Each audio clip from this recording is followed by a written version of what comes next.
Afrique, Europe, d'égal à égal ou rien. Le thème de cette session du Forum Meddays, les différents intervenants ont appelé à ce que les deux continents devraient mieux se connaître en tirant parti de leur histoire commune et de leur proximité géographique.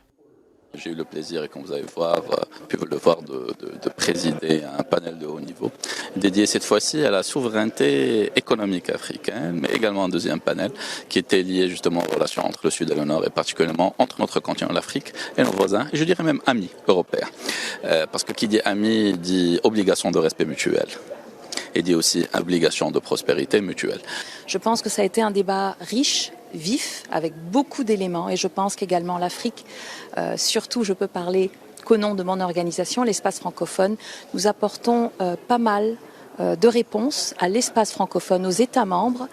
au service des populations, par des programmes tels que le Fonds de solidarité après le post-Covid pour relancer le contexte économique, Fonds francophonie avec elle, des consultations pour la jeunesse également, la jeunesse africaine sur les volets paix, sécurité,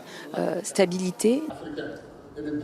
Du point de vue de l'ensemble des panélistes, l'opportunité réside dans le fait de se départir de tout ce qui freine le développement commun et de comprendre que les deux continents gagneront ensemble et que personne n'y parviendra seul.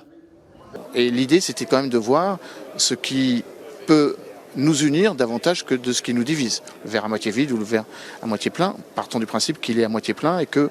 depuis les indépendances africaines, depuis l'unité africaine, 1963, puis la création de l'Union africaine en 2002, on a progressé vers davantage d'intégration, davantage de coopération et, je crois, de part et d'autre de la Méditerranée, la nécessité de construire une union économique, financière, monétaire pour la rive nord